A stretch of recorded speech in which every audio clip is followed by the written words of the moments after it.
आदरणीय दर्शकहरू, प्रस्तुत कार्यक्रममा तपाईलाई हार्दिक स्वागत छ। म जगदीश खरेल। आज पनि म एउटा अर्को राजनीतिक बहस लिएर उपस्थित भएको छु। एकजना अनुभवी राजनीतिक नेतासँग, विशेष गरेर समसामयिक राजनीतिकै विषयमा उहाँसँग केही सीधा प्रश्नको सीधा जवाब खोज्ने प्रयास गर्नेछु। मेरो साथमा हुनुहुन्छ राष्ट्रिय मधेस समाजवादी पार्टीका अध्यक्ष शरद सिंह भण्डारी। स्वागत छ यहाँलाई कार्यक्रममा। धन्यवाद। सन्चै हुनुहुन्छ? ठीक छ। भुइँचालो जाँदा तपाईँ कहाँ हुनुहुन्थ्यो?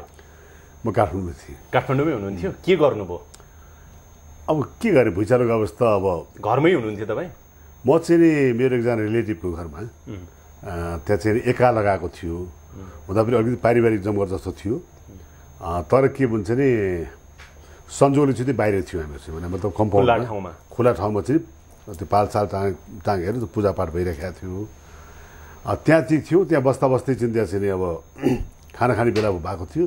त्यो बेलामा हल्लिन थालेको। अब हल्लिन थालेपछि त्यहाँबाट चाहिँ अब सबैजना बस्यो, भुइँमा बस्यो चाहिँ। र बडा विचित्र अनुभव भयो चाहिँ त्यहाँ। मलाई त्यो डुङ्गा चढाए जस्तो भयो कि त्यहाँ चाहिँ त्यो होल त्यो तपाईँको चाहिँ पृथ्वी नै जमिन नै तपाईँको चाहिँ स्विङ गरिरहेको कि त्यहाँ चाहिँ स्विङ गरिरहेको जस्तो भयो। अचम्म लाग्यो मलाई चाहिँ त्यहाँ। अब त्यसपछि इमिडिएटली चाहिँ विचार सिद्धिएपछि त्यहाँबाट मेरो एकजना बहिनी डक्टर थियो पाटना हस्पिटलमा चाहिँ, त्यहाँ चाहिँ डक्टर सङ्गीता। उसले मलाई के भन्छ नि, दाइ अब मेरो हस्पिटल चाहिँ तुरन्त तपाईँ बिरामीहरू पुग्ने भइहाल्यो भने चाहिँ मलाई तुरन्त हस्पिटल पुऱ्याइदिनुहोस् भनेपछि अनि मैले गाडी लिएर बुढा हस्पिटल छोडेर थिएँ। त्यसपछि म घरमा आएर आफ्नो जीवन लागेँ। तपाईँको राजनीतिक जीवन कति भयो सुरु गरेको? मेरो राजनीतिक जीवन भनौँ न, मेरो 30 वर्ष करिब त्योभन्दा बढी नै भयो होला। 30 वर्ष प्लस। रेफरेन्डमदेखि म चाहिँ स्ट्रङली चाहिँ 36 सालको जन्मसङ्ग्रहदेखि चाहिँ म प्रत्यक्ष राजनीतिमा लागेँ। भनेपछि त्यहाँबाट अब जन्मसङ्ग्रहपछि 37 सालको चाहिँ नि त्यति बेलाको चाहिँ निर्वाचनमा 35 वर्षको राजनीतिक जीवन भयो। तपाईँ धेरैचोटि मन्त्री पनि बन्नुभयो, सांसद बन्नुभयो र मुलुकको राजनीतिमा सक्रिय रूपमा तपाईँ सहभागी कुनै न कुनै रूपमा भइराख्नु भएको छ। भुइँचालो जाने बित्तिकै तपाईँले के कल्पना गर्नुभयो कि मेरो काठमाडौँ, मेरो मुलुक, मेरो देश नेपाल र यी नेपाली जनता चाहिँ यो हदसम्मको जुन क्षति भयो नि, यो हुन्छ भन्ने तपाईँले सोच्नु भएको थियो कि एन्टिसिपेटेड थियो? त्यतिकै बेला तपाईँलाई के सोच आयो? मलाई सबभन्दा पहिले के भने इमिडिएटली त्यो भुइँचालो जाने बित्तिकै मलाई चाहिँ सबभन्दा बढी के भन्छ नि, पहाडतिरको मैले कल्पना गर्न सकिनँ। मैले काठमाडौँको कुरा गरौँ, काठमाडौँको कुरा गर्दा मलाई के भन्छ नि, सबभन्दा पहिले चिन्ता यो सम्पदाको कुराहरू र पुरानो जति पनि हाम्रो चिन्ता चाहिँ हेरिटेज थियो त्यहाँ, यो चाहिँ नोक्सान भयो भनेको चाहिँ लाग्यो त्यहाँ। सबभन्दा पहाडमा जति क्षति भयो त्यो चाहिँ मलाई त्यति बेला मलाई भएन। पहाडमा यति क्षति भन्ने कुराको चाहिँ एन्टिसिपेसन भएन कि काठमाडौँमै मैले काठमाडौँमै बढी ज्यादा चाहिँ मैले त्यो सेट गरेँ। त्यसपछि मैले चाहिँ अगाडि यसो हेर्दाखेरि चाहिँ के भने जुन मेरो अगाडिको घरहरू जुन थिए त्यहाँ त्यो कङ्क्रिट घरहरू थिए, मतलब पिलरका घरहरू थिए, त्यो कुनै पनि घर नभत्केपछि त्यहाँबाट चाहिँ मैले चाहिँ त्यति धेरै ठुलो चाहिँ नोक्सानको चाहिँ मैले वास्तवमा अपेक्षा राखेको चाहिँ थिइनँ। तर नोक्सान भयो। नोक्सान चाहिँ भयो। अब अध्यक्षज्यू, तपाईँ एउटा पार्टीको अध्यक्ष पनि हुनुहुन्छ, राजनीतिक कर्मी हुनुहुन्छ, धेरै पटक मन्त्री हुनुभयो। एउटा गुनासो मैले व्यक्त गरेँ भने, पहाडका जनताको, काठमाडौँको तर्फबाट गुनासो व्यक्त गरेँ भने तपाईँ के भन्नुहुन्छ कि पहाडलाई यति दुख्यो, काठमाडौँलाई यति दुख्यो, मधेसका जनतालाई पनि दुख्यो, त्यसको कारण चाहिँ नि प्रतिफल मधेसका जनताको तर्फबाट, अरू सामाजिक सङ्घ संस्थाको तर्फबाट राहत र सहयोगका कार्यक्रमहरू आए।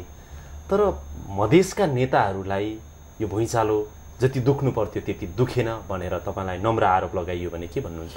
होइन, यस्तो के भने अब आरोपभन्दा पनि मुख्य कुरो के भने अब कतिपय कुरो घटना जानकारी नभए होला। जस्तै मेरै केसमा तपाईँले कुरा गर्नुभयो हुन्छ नि, भूकम्प गएको करिब 4-5 दिनमा, मलाई त 5औँ या 6औँ दिनमा चाहिँ नि हाम्रा साथीहरूले चाहिँ नि मेरै महोत्तरी जिल्लाको चाहिँ त्यहाँ मेरै गाविसबाट चाहिँ त्यहाँ एक ट्रक चाहिँ खाद्यान्न सामग्री हामीले चाहिँ तत्काल चाहिँ चिउरा जुन लगायतका जुन तत्काल इमिडिएटली चाहिने चाहिँ त्यहाँ सामानहरू लिएर उनीहरू काठमाडौँ आए र मैले आफैले गएर चाहिँ तपाईँको चाहिँ खोकना, बुगमती, डुकुसापमा लगेर चाहिँ मैले चाहिँ सामानहरू वितरण गरेँ। त्यसपछि हामीले के गर्यो भन्दा चाहिँ नि एउटा यो मधेसी मोर्चाको एउटा बैठक राखेर चाहिँ हामीले त्यो दुईवटा कुरालाई हामीले चिन्ताएर प्रस्ताव राख्यौँ। मैले नै प्रस्ताव राखेको थिएँ र त्यो के भने तत्कालको लागि चाहिँ रक्तदान कार्यक्रम गर्नुपर्छ मधेसभरि। र अहिले पहाडको मान्छेले चिन्ता चाहिँ जसरी चाहिँ अहिले त्यो घाइतेहरू भएको छन्, रगतको आवश्यकता परेको छ, त्यसो मधेसले चिन्ताएर आफ्नो रगत दिएर भए पनि रक्तदान कार्यक्रम दिएर पनि बचाउनुपर्छ। र अर्को चाहिँ हामीले कार्यक्रम मुठीदान भनेर पास गरेका थियौँ। पारित गरेको थियो। मुठीदान भने चाहिँ के भने प्रत्येक मधेसीले एक मुठी अन्न भए पनि एक मुठी अन्न काटेर भए पनि त्यहाँ चाहिँ पाहाडमा पुर्याउनुपर्छ, आफ्नो दाजुभाइलाई बचाउनुपर्छ भनेर हामीले रक्तदान र मुठीदान कार्यक्रम चाहिँ घोषणा गऱ्यौँ। र त्यसैको आधारमा चाहिँ के छ भने चाहिँ मलाई वास्तवमा चाहिँ के भने असाध्यै खुसी पनि लाग्यो कि मधेसमा यस किसिमको चाहिँ त्यहाँ चाहिँ एउटा भावुकता एउटा परिस्थिति सिर्जना भयो कि मानव उनीहरूको आफन्त आफ्नै मान्छे आफन्तहरूले चाहिँ त्यहाँ यसरी अहिले चाहिँ त्यहाँ पीडित भएको छ भने सामा कसरी कसरी सहयोग पुऱ्याउँ, कहाँ पुऱ्याइदिउँ, कसको मार्फत पुऱ्याउँ भन्ने खालको चिन्हबाट चाहिँ अचम्म किसिमको छ। एउटा कुरा मलाई बताइदिनुहोस् न, राष्ट्रिय मधेस समाजवादी पार्टी अथवा मधेसी जनअधिकार फोरम अथवा फोरम लोकतान्त्रिक अथवा तमलोपा अथवा सद्भावना यी पार्टीका नेता कार्यकर्ताहरू भूकम्प प्रभावित कुन ठाउँमा गएर कहाँ कसरी राहत बाँडे, पहिला तपाईँको पार्टीको कुरा गर्नुहोस् अनि समग्र बताउनुहोस्। जस्तै नेताहरूको उपस्थिति जस्तो हामीले के गरेका थियौँ भने हामीले जिल्लालाई चाहिँ हामीले के निर्देशन दिएको थियौँ भने तराईको करिब 7-8 जिल्लालाई चाहिँ हामीले चाहिँ निर्देशन दिएको थियौँ र 7-8 जिल्लाबाट इमिडिएटली चाहिँ त्यहाँतिर राहतको कुराहरू हुँदाखेरि चाहिँ त्यहाँ हामीले जिल्लालाई पहाडका विभिन्न भूकम्प प्रभावित जिल्लालाई हामीले बाँडिदिएको थियौँ त्यहाँ। जस्तै मैले अहिले भने चाहिँ त्यहाँ महोत्तरी जिल्लाबाट हामीले ललितपुरमा ल्याएर बाँड्यौँ। रौतहट जिल्लाबाट चाहिँ त्यहाँ चाहिँ हाम्रो आइजिपी हुनुहुन्छ प्रदीप शमशेर राणा लगायतका चाहिँ साथीहरू चाहिँ उहाँहरू आउनुभयो र उहाँहरूले भक्तपुरमा लगेर चाहिँ त्यहाँ चाहिँ राहत बाँड्नुभयो। त्यस्तै किसिमबाट चाहिँ तपाईँको चाहिँ 12बाट चाहिँ धादिङ जिल्ला गयो। हाम्रो युवा चाहिँ सङ्घहरू छ त्यहाँ हेर, युवा र विद्यार्थी सङ्घहरू चाहिँ उनीहरूले 2 ट्रक सामान लिएर चाहिँ गोर्खा जिल्लामा चाहिँ उहाँहरू चाहिँ पुग्नुभयो र धादिङमा पुग्नुभयो। त्यस्तै किसिमबाट चाहिँ हामीले चाहिँ त्यहाँ तपाईँको चाहिँ म स्वयं आफै पर्सा जिल्लाको चाहिँ साथीहरू आउनु भएको थियो र उहाँहरूलाई लिएर म चाहिँ त्यहाँ सिन्धुपाल्चोक जिल्लाको चाहिँ भीमटार सिपभोटा के अरे सिपभोटे गाउँ विकास समितिहरू चाहिँ हामीले त्यहाँ पुगेर म स्वयंले पुगेर चाहिँ त्यहाँ के गर्नुभयो त्यहाँ? हामीले त्यहाँ गर्थ्यौँ तत्काल त्यति बेला के छ भने चाहिँ अब राहतको कुरो थियो त्यहाँ र हामीले के गरेका थियौँ भने 20-20 केजीको चाहिँ चुराको पोका बनाएको थियौँ र त्यसमा चाहिँ गुण हालेका थियौँ त्यहाँ चुरा मिठाई चाहिँ त्यहाँ चाहिँ र केही चाहिँ चामलहरू चाहिँ त्यहाँ र हामीले त्यहाँ गयो भने चाहिँ तत्कालै चाहिँ त्यति बेला के थियो भने चाहिँ एकदमै खाद्यान्नको अभावको स्थिति थियो त्यहाँ भर्खरको पहिलोको अवस्थामा। अनि हामीले त्यस अवस्थामा गर्थ्यौँ उहाँहरूलाई चाहिँ त्यहाँ चाहिँ त्यो चुराको बोराहरू चाहिँ हामीले चाहिँ त्यहाँ बाँड्यौँ। करिब 700 बोरा चुरा चाहिँ त्यहाँ हामीले 700 बोरा चाहिँ हामीले करिब सिन्धुपाल्चोकको चाहिँ लगेर हामीले वितरण गरेका थियौँ। त्यस्तै किसिमबाट चाहिँ धनुषा जिल्लाबाट चाहिँ साथीहरूले काभ्रे पलाञ्चोकमा ल्याएर चाहिँ उहाँहरूले वितरण गर्नुभयो। हाम्रो मान्ने धेरै साल लगायतका साथीहरू चाहिँ भने र त्यो सबभन्दा रमाइलो कुरो के थियो भने चाहिँ मैले भने एउटा प्रसङ्ग मैले जस्तो पर्सा जिल्लाबाट आउनेका साथीहरू चाहिँ दिएर उहाँहरू धोती नै ल्याएर आउनु भएको थियो पर्सा जिल्लाबाट र त्यो के अरे अब सिन्धुपाल्चोकको चाहिँ तपाईँको चाहिँ सिपागढभन्दा माथिको चाहिँ भीमटारभन्दा माथिको गाविसमा चाहिँ तामाङ गाविसमा चाहिँ लगेर हामीले त्यहाँ माझीहरू दनवारहरू थियो त्यहाँ लगेर दिँदा फेरि उनीहरू आश्चर्यचकित भयो चाहिँ त्यहाँ उसले केसम्म पनि भन्यो भने चाहिँ हामीले त योसम्म हेपिरहेको थियौँ, यो त धोती लागेको मान्छे भनेर हेपी धोती भनेको थियो मधेसी भनेर हामीले हेपिरहेको थियौँ। तर आज यस्तो किसिमबाट चाहिँ हाम्रो के छ भन्नुहुन्छ तपाईँको उनीहरूले आएर चाहिँ यसरी सहयोग गऱ्यो भनेपछि त हाम्रो त के भन्छ भने मानसिकतै परिवर्तन भयो भन्ने खालको कुरा भयो। र त्यसले के भन्छ भने वास्तवमा चाहिँ यति ज्यादा चाहिँ आपसी सद्भाव वृद्धि भयो चाहिँ त्यहाँ चाहिँ र यसले के भन्छ भने वास्तवमा चाहिँ के छ भने हामीले त्यो गीत गाउने मात्र कुरो भयो त्यो गीत यथार्थमा परिवर्तन भयो भने मतलब चाहिँ आज पहाडले चाहिँ त्यहाँ चिरा परेको बेलामा मधेसीहरूको चाहिँ मुटु चाहिँ चिरा परेको अवस्था भयो र उनीहरूले चाहिँ आफै नै चाहिँ त्यहाँ घाइते भएको। तपाईँले तपाईँको पार्टीको तर्फबाट त कुरा गर्नुभयो, तर समग्र मधेसको नेताहरूको तदारुकता आत्मीयता जनताको कुरा छोडौँ, जनताहरूले अघि तपाईँले भनिहाल्नुभयो मानव मुठी जम्मा गरेर जति सकेको त्यो सहयोग जनस्तरबाट भयो। तर मधेसलाई प्रतिनिधित्व गर्ने समग्र मधेसी नेताहरूको कुरा गर्ने हो भने चाहिँ अलि उदासीनता नै देखियो भन्यो भने के हुन्छ? नै यस्तो छ मेरो विचारमा चाहिँ जस्तो भनौँ अब एउटा कुरो के छ भने यस्ता विषयहरू प्रचार प्रसार गर्ने विषय पनि हो भने यो त के भन्छ नि एकदम आत्मासँग जोडिएको चाहिँ त्यहाँ आफ्नो कर्तव्य गर्ने कुरा हो त्यहाँ। त्यसो भए हामीले पनि कुनै ठाउँमा गएर चाहिँ क्यामेरा लिएर जाने टेलिभिजन लिएर जाने यो सब गर्ने मैले चाहिँ हामीले कहिले पनि गरेन त्यहाँ। मैले जानकारी पाएअनुसार चाहिँ जस्तो भनौँ अब विजय गसेदारजी पनि काभ्रे पलाञ्चोक के ठाउँहरू पुग्नु भएको थियो त्यहाँ राहत लिएर पनि मैले थाहा पाएँ। अनिल झा चाहिँ त्यहाँ तपाईँको चाहिँ नुवाकोट पुग्नु भएको छ भन्ने जानकारी पनि पाएँ। हृदय त्रिपाठी पनि यो ठाउँमा चाहिँ उहाँहरू गएको जानकारी पाएँ। त्यसरी मैले चाहिँ जानकारी पाउँदाखेरि वास्तवमा मधेसका चाहिँ नेताहरू चाहिँ त्यहाँ पुगेको जानकारी मैले पाएको छु। यतिखेरको अवस्थामा मधेसका नेताहरूले समग्र राष्ट्रलाई समस्या पर्दा पहाड समस्यामा पर्दा के गर्छन् भनेर आम जनताले हेरिरहेका छन् भन्ने महसुस त तपाईँलाई छ नि?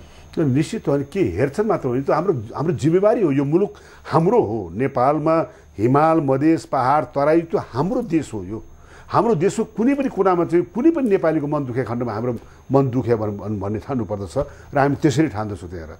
तैपनि मैले के भन्नु खोजेँ भन्नु चाहिँ भूगोलको हिसाब किताबबाट चाहिँ जुन भूगोल अलि बढी ज्यादा प्रभावित भयो अन्य भूगोलका मानिसहरूले चाहिँ त्यो हाम्रै भूगोल हो भन्ने ठानेछन् त्यहाँ। जस्तो योभन्दा पहिलो उदाहरणमा भन्दाखेरि तपाईँलाई पहाड चिरा पर्दा त्यसो भए तपाईँलाई मन दुखेको छ? निश्चित छ, त्यसमा दुईमत छैन, निश्चित छ।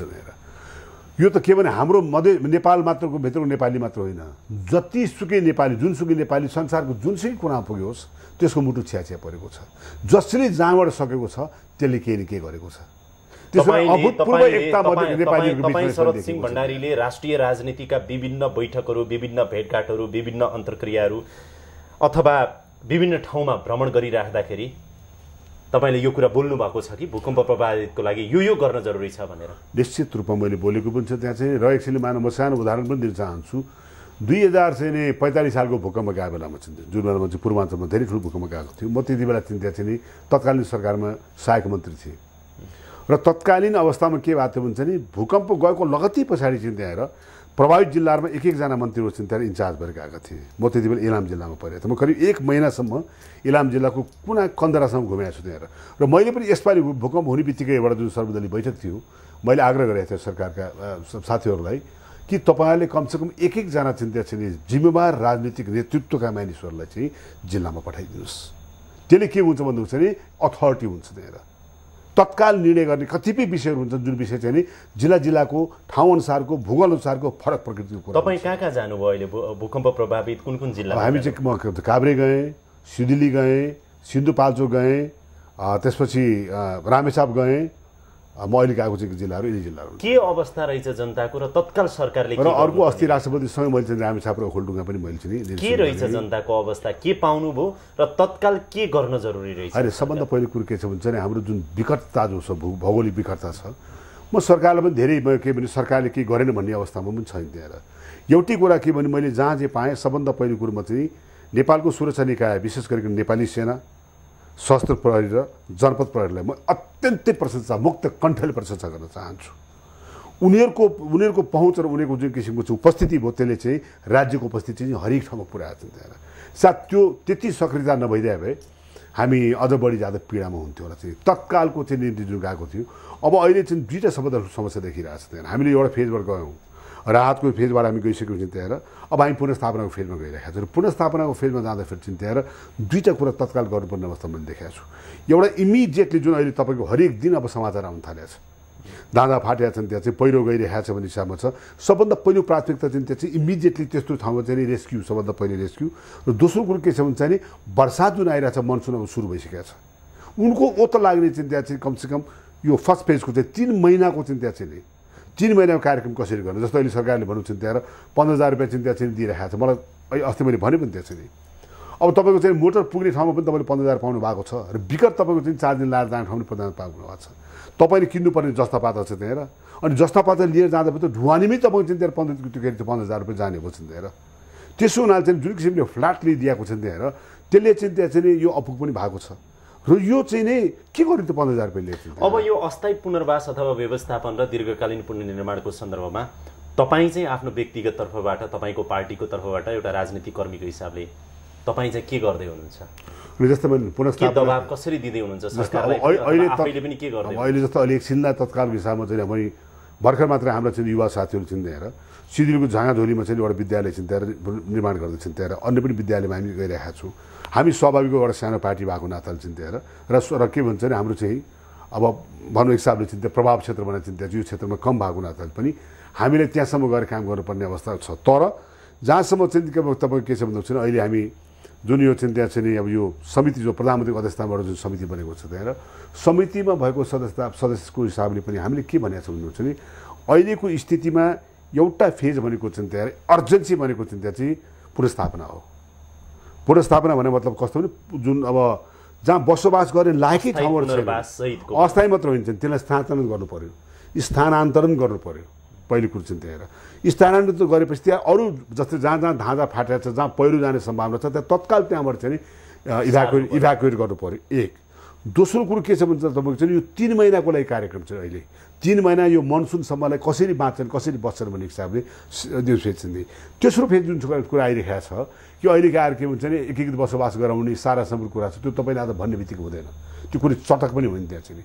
त्यसको लागि सबभन्दा महत्त्वपूर्ण विषय भनेर चाहिँ विज्ञहरू चाहिएको छ त्यहाँ। जियोग्राफर भन्दा पनि जियोलोजिस्टहरू छन् जियोलोजिस्टहरू गर्छ नि कुन जिल्लाको कुन ठाउँमा चाहिँ बस्न लायक छैन र त्यसलाई कहाँ लिएर गर्छ बसोबास गर्नुपर्ने अवस्था रहन्छ त्यो चाहिँ एउटा अत्यन्त जटिल विषय हो त्यहाँ त्यस हुनाले चाहिँ के छ भने अहिले जस्तै हामीले भनौँ हामीले जस्तो अहिले हाइवेहरू चाहिँ मध्य पहाडी भनौँ अथवा विभिन्न जुन हाइवे सडकहरू छन् त्यहाँ सडकहरूको छेउमा चाहिँ त्यहाँ चाहिँ नि तपाईँको चाहिँ एकीकृत बस्तीहरू बसोबास गराउने चाहिँ त्यहाँ चाहिँ प्लान हुनुपर्छ त्यहाँ र त्यो प्लान त सरकारले अस्ति योजना आयोगले पनि केही कुराहरू ल्याएको छ अझै आउला म एउटा अलिकति राजनीतिक प्रश्न सोध्छु अब यो सँगै जोडेर तपाईँले अघि शब्द नै प्रयोग गरिहाल्नुभयो म त सानो पार्टीको भनेर कुनै समय शरद सिंह भण्डारी अहिलेको यो मुलुककै सबैभन्दा ठुलो पार्टीको नेता हुनुहुन्थ्यो युवा नेता हुनुहुन्थ्यो नि तपाईँ जरुर नेपाली कङ्ग्रेसको त्यो छोड्नुभयो छोडेँ मैले फोरम नेपालमा जानुभयो पार्टी बनाउनु भयो त्यहाँबाट त्यो पनि छोडियो फेरि विजय गच्छेतारतिर र तपाईँ भएर फोरम लोकतान्त्रिक बन्यो त्यो पनि चित्त बुझेन तपाईँलाई अब राष्ट्रिय मधेस समाजवादी पार्टीको आफै अध्यक्ष बन्नुभयो कतै अशोक राईको जस्तै तपाईँको पनि कङ्ग्रेसको त एउटा जागरुक युवा नेता खिँदै खिँदै खिँदै आएर चाहिँ राष्ट्रिय मधेस समाजवादी पार्टीको एउटा सानो पार्टीको नेता हुनु पर्यो नि होइन कुरो के छ भन्दा चाहिँ हेर्नुहोस् कुरो मैले अब मेरो आफ्नै बारेमा चर्चा गर्दाखेरि म भन्छु म करिब 17-18 चोटि मन्त्री भइसकेँ देशमा मैले तिरुडी सिस्टममा म सक्रिय राजनीतिमा रहेँ पञ्चायत प्रजातन्त्र गणतन्त्र र प्रश्न के छ भन्दा नि मुद्दा विशेषको हिसाब किताबमा मेरो जब असहमत हुन्छ त्यति बेला मैले विद्रोह गर्छु त्यहाँ मैले नेपाली कङ्ग्रेसको बेलामा त्यति बेला पनि नेपाली कङ्ग्रेसको सबभन्दा ठुलो चिन्ता भूमि नेपाली कङ्ग्रेसको चाहिँ उर्वरा भूमिहरूको मधेसमा त्यत्रो आन्दोलन भइरहेको छ त्यहाँ मधेसको आन्दोलनबाट पहिचान र चिन्ता चाहिँ सम्मानको आन्दोलन भइरहेको छ नेपाली कङ्ग्रेस सरकारमा छ त्यो आन्दोलन दबाउने प्रयास भइरहेछ गोली चलिरहेको छ हामीले त्यति बेला भनौँ त्यहाँ मधेसको बारेमा के सोचाइ छ नेपाली कङ्ग्रेसको त दुर्भाग्य हामीले त्यो कुनै स्पष्ट जवाब पाएनौँ नपाएपछि आज तपाईँले मधेसकै कुरा गरिराख्दाखेरि रक्षा मन्त्रीबाट राजीनामा दिनुपर्ने दिन पनि आयो नि म भन्दैछु त्यहाँ मैले त्यो किन दिएँ त रक्षा मन्त्रीबाट राजीनामा पनि दिए होइन मैले रक्षा मन्त्रीबाट मलाई त निष्कासन गरियो राजीनामा दिए होइन राजीनामा कुन अर्थमा दिइन्छ भने जब मैले एकछिनले मानु कुनै गल्ती गरेको छु भने त्यो गल्तीले स्वीकार गरेर मैले चाहिँ राजीनामा दिनुपर्ने हुन्छ मैले कुनै गल्ती गरेको छैन भन्नु छ नि मैले के भन्छु भने म माथि कारबाही होस् भन्छु त्यहाँ अनि रक्षा मन्त्रीबाट छुट्नु पर्यो त्यो बाहनामा पार्टी नै फुट्यो नहीं रक्षा मन्त्रीबाट छुट्नु पर्यो भने मैले रक्षा मन्त्री हुँदाखेरिको स्थितिमा जे कुरा अभिव्यक्त गरेका थिएँ आज अहिले त्यो कन्टेम्पोरेरी पोलिटिक्समा हेर्नुहोस् आज मुलुकमा त्यो भइरहेको छ तर तपाईले पर्खिनुस् है अब रोके यहाँनेरि रोके तपाईले भनेको कुरा आज यसरी बोलिराख्दाखेरि त तपाईले भनेको कुरा पनि गलत साबित भएको जस्तो देखियो संविधान सभाको दोस्रो निर्वाचनमा चाहिँ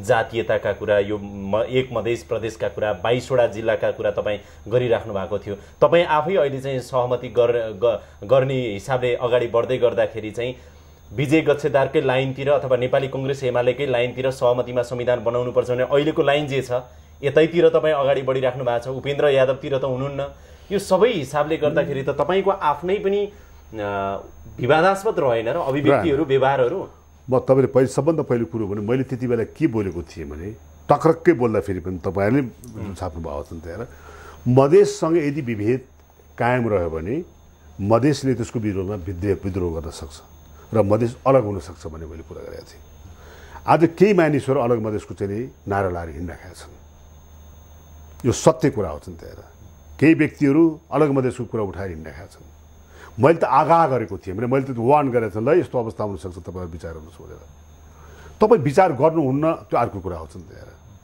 त्यसपछिको स्थितिमा चाहिँ मैले भने त्यति बेला चाहिँ त्यहाँ मैले त्यति कुरा बोल्दा फेरि चाहिँ त्यहाँ चाहिँ त्यो कुन प्रसङ्गमा बोलेको थिएँ भने चाहिँ सेनालाई राष्ट्रिय सेना बनाउने प्रसङ्गमा चाहिँ त्यहाँ सरकारले आफैले सही हिसाब गरेको त्यति बेलाको सरकारले चाहिँ एग्रिमेन्ट गरेको 10,000 मधेसी युवालाई सेनामा सामूहिक प्रवेश गराउने प्रक्रिया अगाडि बढाउने बेलामा चाहिँ त्यो प्रसङ्ग उठेको थियो त्यहाँ र त्यति बेला सायद चाहिँ त्यहाँ मधेसभाइ दलहरूले चाहिँ होइन यो कुरो त ठिक कुरा हो त्यहाँ सेनालाई समावेशी बनाएन भन्ने हुन्छ नि सेनाको ओनरसिप मधेसले पाएन हुन्छ नि मधेसले कहिले पनि तर आज शरद सिंह भण्डारीले मधेसको सन्दर्भमा यति कुरा गरिराख्दाखेरि तपाई आफै चुनावमा हार्नु पर्यो र राष्ट्रिय मधेस समाजवादी पार्टीले तपाईहरुले ल्याएको सिट 3 म तपाईले के भन्नु अनुमोदित भएन नि जनताबाट त्यहाँ मैले पनि मधेसकै जनताबाट मैले पनि के भन्नु चाहिँ मैले पनि अलिकति अर्गेनाइज गरे नि म दुई बार चुनाव लडे मेरो भनाइ पुरो के भने म 2 ठाउँबाट चुनाव लडेँ, मैले समय दिन सकिनँ। म मेरो जनतालाई एकदमै म चाहिँ के भने मेरो महोत्तरी जिल्लाका 1 नम्बर 6 नम्बरका जनतालाई म धन्यवाद दिन चाहन्छु। म उनीहरूको घर दैलो पुग्न पनि सकिनँ, मैले आफ्नो कुरा उनीहरूलाई राख्न पनि सकिनँ, त्यसको बावजुद पनि म सम्मानजनक मतबाट म निर्वाचन हारेको छु। त्यहाँ 6 नम्बर क्षेत्रमा मैले विगतको चुनाव पाएको भन्दा पनि बढी मत पाएको छु। त्यो चुनाव भनेको कुरा हेर्नुहोस् त्यहाँ हिजो तपाईको पार्टी पनि मधेसी जनताबाट अनुमोदित भएन। म भन्दैछु 9 महिनाको दरमियानमा म चाहिँ चुनाव लडे मान्छे, 9 महिनाको दरमियानमा मैले सङ्गठन बनाउन सकेको थिइनँ, आफ्नो कुरा राख्न सकेको थिइनँ। त्यसको बावजुद चाहिँ 1 लाख जनताले मलाई मत दिए, 1 लाख जनताले मलाई मत दिए। म त्यसको लागि चाहिँ आफूलाई एकदमै भाग्यमानी भन्छु। एउटा कुरा भनौँ है, सुन्नुहोस्, अब तपाईँकै कुरा मैले भन्न खोज्दा फेरि के भने किता कार्डको जहाँसम्म सवाल गर्नुपर्छ तपाईँ चाहिँ किता कार्डको सवाल हुँदाखेरि यो किता कार्डको सवालमा कुनै व्यक्तिको विचारसँग सहमत असहमत भन्ने कुरो होइन। जस्तो अहिले विजय गसेदारको व्यक्ति समझ गरिसक्यो भने उपेन्द्र यादवसँग असहमत भन्ने कुरो चाहिँ होइन। विचारको कुरामा के भन्दैछु छैन। अहिले आएर म तपाईँलाई भनौँ, अहिले आएर संविधान बन्ने प्रक्रियामा चाहिँ त्यहाँ चाहिँ निश्चित रूपमा चाहिँ सन्देहको लाभ दिँदै चाहिँ दिएर मैले के भनेको छु भने अहिले पनि मेरा 5 वटा असहमति हामीले दर्ता गरेका छौँ।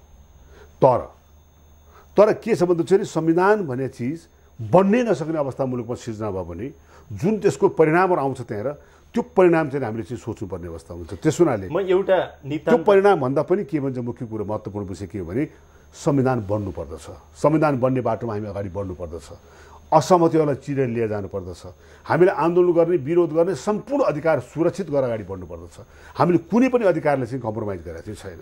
एउटा कुरा नि यो ठुला मान्छेहरूले पनि अब काम गर्दै जाने सिलसिलामा कहिलेकाहीँ चाहिँ जिब्रो चिप्लिन्छ, कहिलेकाहीँ फुत्त बोलिन्छ, त्यो कुराले ठुलो असर गर्छ।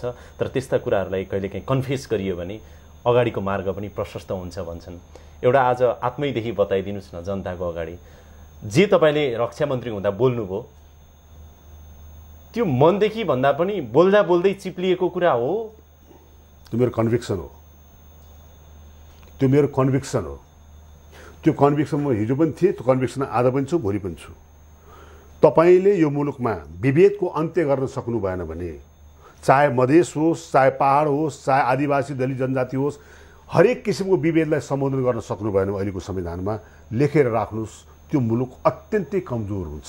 तर यो घटनाले तपाईँलाई अलिकति कमजोर बनायो। शरद सिंह भण्डारी जसले एउटा सपना देखेको थियो होला, मुलुक पनि बनाउँछु, म एउटा चाहिँ राष्ट्रकै राम्रो नेता बन्छु भनेर तपाईँ 30-35 वर्षको राजनीतिक जीवन सुरु गरिरहेको व्यक्तिलाई तपाईँले नराम्रो नेता कसरी देख्नु भएको छ भन्नुहोस्। मैले आफूलाई कुनै ग्लानी मैले फिल गरेको छैन। मैले नराम्रो एउटै कुरो भनौँ न, तपाईलाई यो घटनाले नेपाली कांग्रेस सुन्नुहोस् न, नेपाली कांग्रेस कमजोर त बनाएन। म न हिजो कमजोर भएको थिएँ, न कमजोरले गर्दा फेरि मैले बनाएको। तपाईँ एउटा कुरो गर्नुहोस्, आज सानो पार्टीको सानो नेता भएर बस्नु पर्यो, भोलि ठुलो पार्टी बनाउन सक्छु नि, बनाउँछु नि म चाहिँ त्यहाँ।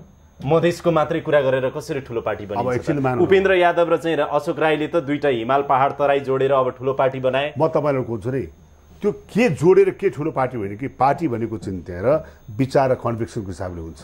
र एकछिन मानौँ न, तपाईँको जिउमा काहीँ चिन्ता चाहिँ खुट्टा भाँचिएर चिन्ताएर मुटुको अपरेसन गर्नु पर्यो, तपाईँ पहिले मुटुको अपरेसन गरी खुट्टा हेर्ने त्यहाँ अवश्य मुटुको गर्नु पर्यो। मुटु एउटा छ किन? त्यसो भए मैले भन्न खोजेँ के भने अहिलेको स्थितिमा चाहिँ नि हिजो मैले राजनीति गर्ने अवस्थामा चाहिँ नि कहाँ समस्या बढी देखियो त्यसलाई मैले फोकस गरेको हो। हिजो मधेसमा जुन किसिमको चाहिँ नि आन्दोलन भयो, जसरी मधेसी जनताको उत्पीडनबाट त्यहाँ चाहिँ जुन हिसाबले चाहिँ अगाडि बढ्यो, त्यसलाई नेपाली कांग्रेसले तर मधेसको जनताको साथ त तपाईँलाई भन्दा उपेन्द्र यादव र विजय गच्छेदारलाई देखियो नि। अनि म एउटा कुरो तपाईँलाई भनौँ न, सङ्ख्याको हिसाबले सिटको हिसाबले भन्ने कुरा गर्ने हो भने चाहिँ मैले भने नि उपेन्द्र यादवजीले मेरो पनि नेता हुनुहुन्थ्यो, मैले पनि उहाँको नेतृत्वमा काम गरेँ अवस्था त्यहाँ चाहिँ मधेस मुभमेन्टदेखि लिएर चाहिँ 6 वर्षसम्म उहाँले चाहिँ पार्टी चलाउनु पर्छ त्यहाँ। विजय गच्छेदारले पनि पार्टी एउटा त्यति बेला त ठुलो पार्टी थियो, 28 जना सभासद लिएर विजय गच्छेदारले पार्टी बनाउनु भयो। अहिले त 14 जना मात्र छ त्यहाँ, 28 जना थियो उहाँको बन्ने बेलामा चाहिँ। अब एउटा कुरा तर सुन्नुहोस्, मैले भने म निस्किने बेलामा एक्लो थिएँ मैले त्यहाँ। त्यसो मैले के भन्न खोजेँ भन्नु छ नि, सङ्ख्याको हिसाबले तपाईँले आँक्ने हो भने हिजो सबभन्दा ठुलो पार्टी ए माओवादी थियो, अहिले तेस्रो भयो। तर के भोलि के सधैँ तेस्रो हुन्छ? हिजो कांग्रेस चाहिँ त्यहाँ दोस्रो पार्टी थियो, एमाले चाहिँ तेस्रो पार्टी थियो।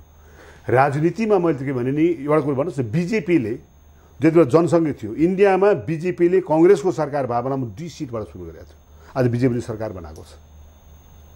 बीजेपी 2 सिटबाट सुरु भएको थियो। आज नेपालका पर्खिनु त्यसो मैले के भन्न खोजेँ के भने तपाईँ सिटको हिसाबमा संख्याको हिसाब किताबमा को ठुलो सानो भन्ने कुरा नेपालको जति महत्त्वपूर्ण मान्छेहरू छन् नि अहिले महत्त्वपूर्ण मान्छेहरू सबै चुनाव हारे होइन। सुशील गुरुङ चुनाव हारे हो, वामदेव चुनाव हारे, गौतम चुनाव हारे हो, केपी ओली चुनाव हारे हो, माधव नेपाल चुनाव हारे हो। त के राजनीतिक सिद्धि उनीहरूको फेरि आयो त प्रधानमन्त्री भएर बसेको। त्यस हुनाले एउटा चुनावले को ठुलो को सानो कसको सिद्धियो भन्ने कुरो चाहिँ त्यो मूल्याङ्कन होइन।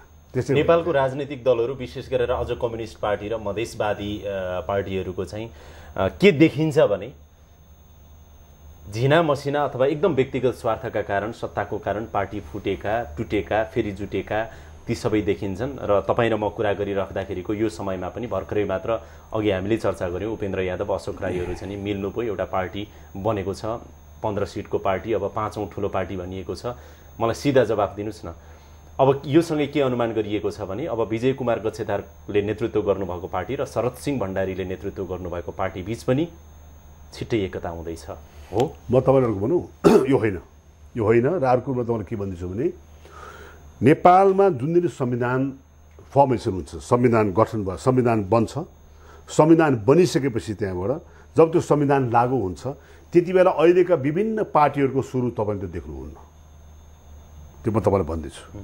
ठुलै पार्टीदेखि सानो पार्टीसम्म, ठुला पार्टीदेखि सानो पार्टीसम्म भित्रमा यति ठुलो भुइँचालो जान्छ, यति ठुलो रिएमलगेसन अथवा रिअर्गनाइजेसन चाहिँ भन्ने कुरो हुन्छ, त्यो चाहिँ तपाईँले बुझ्नु भएको छैन। तपाईँले यसरी हेर्नुहोस् एकचोटि भोलि गएर हामीले 8 प्रदेशको चाहिँ अहिले खाका बनाएको छौँ। भोलि 8वटा प्रदेश चाहिँ नि हुनैपर्छ, भोलि 8वटा प्रदेश होला भन्ने आशा गरौँ, हुनैपर्छ। किनभने म तपाईँलाई अहिले पनि भन्दैछु अब सुशील कोइराला प्रचण्ड र के भन्छ केपी ओली लगायतका ठुला दलका ठुला नेताहरूले आफूले सीमाङ्कन र नामाङ्कनको कुरा नगरेर आफूभन्दा अब आयोग भनेको त त्योभन्दा पनि तल भन्यो नि एउटा आयोगलाई अथवा प्रदेश सभालाई जिम्मा दिने भनेपछि त्यो कहिले होला कसरी होला होस् भन्ने आशा गरौँ। म तपाईँहरूको भनौँ कसैले पनि यदि कल्पना गर्दछ कि भोलि संहिता बिनाको नेपाल कल्पना गर्छु भने त्यो मान्छे राष्ट्रघाती हो। फेरि म तपाईँलाई भन्दैछु त्यसले यो देशलाई माया गर्ने, यो देश एउटा ठाउँमा बस्ने कल्पना गरेको चाहिँ छैन। त्यो धृष्टता कसैले पनि नगरोस्। म आज त औँला ठडाएर भन्दैछु संहिता बिनाको नेपालको कल्पना जतिसुकै जाल जेल गरेर पनि म नेपाल संहिता अब चाहिँ यहाँ आउँदैन भन्ने हिसाबले गर्ने हो भने त्योभन्दा के भने म तपाईँलाई कुरा भन्दैछु त्यहाँ, किनभने त्यति बेला पनि थिए यो देशमा गिरिजा प्रसाद कोइराला जस्ता नेता पनि थिए।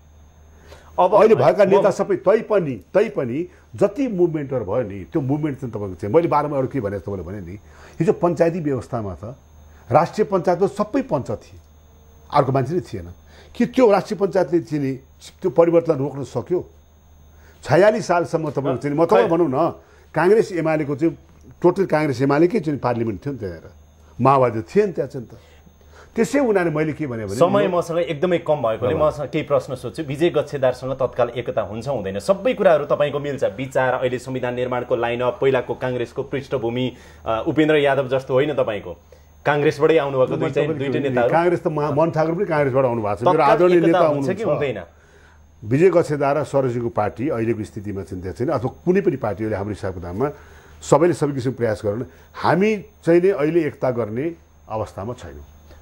संविधान साँच्चीकै असार मसान्त अथवा साउन मसान्त यो मनसुनभरिमै निर्माण हुन्छ भन्ने कुरामा तपाईँ विश्वस्त हुनुहुन्छ? साउन मसान्तभित्र संविधान निर्माण हुन्छ भन्ने कुरा म विश्वस्त छु।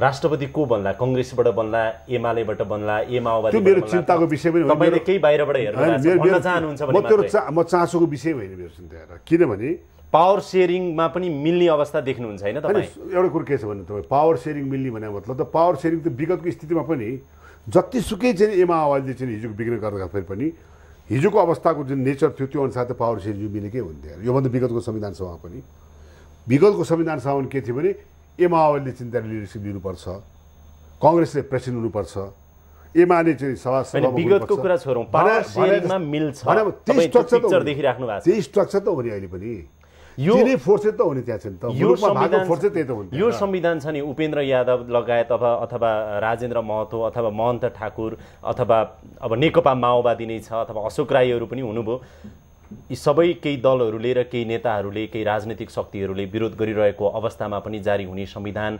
चाहिँ लागू गर्ने सन्दर्भमा चुनौती आउला नआउला, मैले हतारमा अहिले समीक्षा त नगरौँ, तर तपाईँले के सङ्केत तपाईँ गर्न चाहनुहुन्छ? अवस्था कस्तो आउला, केही भन्न चाहनुहुन्छ? म एकदम स्पष्ट छ। मैले भन्नु खोजेँ के भने जुन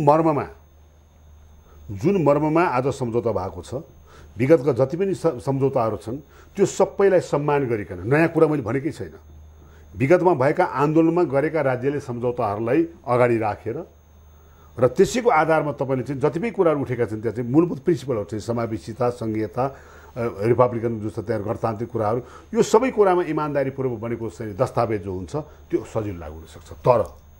तर यदि कसैले पनि त्यहाँ बेइमानी गर्यो, खेल खेल्यो, षड्यन्त्र गर्ने कोसिस भयो भने त्यसको परिणाम फेरि चाहिँ त्यहाँ यो मुलुकले बडा नराम्रो पाउनुपर्छ। राजनीतिक इमान्दारिता हुनु पर्यो। राजनीतिक इमान्दारिता र आफ्नो कमिटमेन्ट, आफ्नो वचनबद्धताप्रति, प्रतिबद्धताप्रति चाहिँ इमान्दारी हुनुपर्छ। Thank you very much. धन्यवाद। आदरणीय दर्शकहरू, यसका साथै अहिलेको लागि यो कार्यक्रम यहीँ बिट मार्ने अनुमति चाहन्छु। कार्यक्रम युनिटका सम्पूर्ण सहकर्मीहरूको साथमा मलाई पनि बिदा दिनुहोस्। नमस्कार।